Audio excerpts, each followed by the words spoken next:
নমস্কার বন্ধুরা, welcome to আরকে sports. আশা করি তোমরা সবাই সুস্থ ও ভালো আছো। তো গতকাল রাতের দিকেই কিন্তু একটা বড় ব্রেকিং আপডেট পাওয়া গেছে যে কোচ ইগোর স্টিমাচকে কিন্তু টিম ইন্ডিয়া স্যাক করে দিয়েছে। তো তিনি কিন্তু আর কোচের দায়িত্বে থাকছেন না। এবার টিম ইন্ডিয়ার যে সহকারী কোচ রয়েছে আপাতত তিনি কিন্তু টিম ইন্ডিয়াকে ম্যানেজ করবে। তারপর কিন্তু নতুন কোচ আবার আনা হবে বা এআইএফএফ নতুন কোচ নিয়ে আসবে। এবার নতুন কোচের ক্ষেত্রে যে সমস্ত নামগুলো নিয়ে এখন বেশ আলোচনা চলছে যে এই সমস্ত কোচদের মধ্যেই একটা কোচকে দায়িত্ব দেওয়া হোক টিম ইন্ডিয়ার কোচের দায়িত্বে। তো সেই ক্ষেত্রে সেই সমস্ত নাম যেরকম রয়েছে, প্রথমেই অ্যালবার্ট রোকা, তারপর রয়েছেন কিন্তু আন্তোনিও লোপেস হাভাসের নাম, Manuel Marquez Roca, Mumbai city FC দলের কোচ ক্র্যাটকির নামটাও কিন্তু রয়েছে, এছাড়া রয়েছে সার্জিও লোবেরার নাম।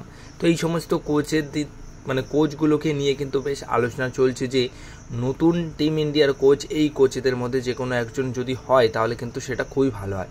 তো প্রথমত আন্তোনিও লোপেস হাভাস কিন্তু এখন সেই পেশারটা নিতে পারবে না। যদি সেই পেশারটা নিতেই পারতো তাহলে তিনি অবশ্যই মোহনবাগান দলের কোচের দায়িত্বে থাকতে পারতেন।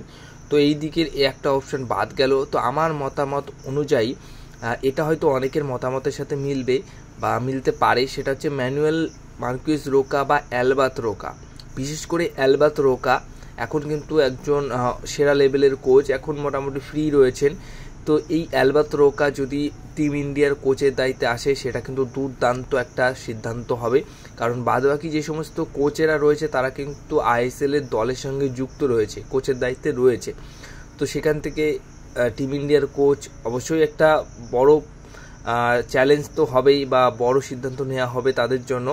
বাট এই ক্ষেত্রে অ্যালবার্ট রোকা কিন্তু একটা বড় ভালো অপশন রয়েছে টিম ইন্ডিয়ার কোচের দায়িত্বে, তাকে দায়িত্ব দেওয়ার জন্য। তো সেই ক্ষেত্রে দেখা যাক সেই সব দিক কী হয়, নতুন কোচ কবে আসে, কিন্তু আপাতত সহকারী কোচ টিম ইন্ডিয়াকে ম্যানেজ করবে। এবার সবশেষে যে বিষয়টা শেয়ার করব সেটা হচ্ছে দেবাশিস দত্ত। হ্যাঁ, দেবাশিস দত্ত মোহনবাগানের সেক্রেটারি, তিনি কিন্তু জানিয়ে দিয়েছেন বড়সড় আপডেট জেমি ম্যাকলারেনকে নিয়ে। জেমি ম্যাকলারেনকে নিয়ে কিন্তু তিনি যে বিষয়টা বলেছেন যে একদম সরাসরি একটা ইন্টারভিউতে তিনি কিন্তু বলে দিয়েছেন যে Jamie Maclaren will play Mohun Bagan always gets what they wants. মানে জেমি ম্যাকলারেন মোহনবাগান দলে খেলছে এটাই কিন্তু বলেছেন।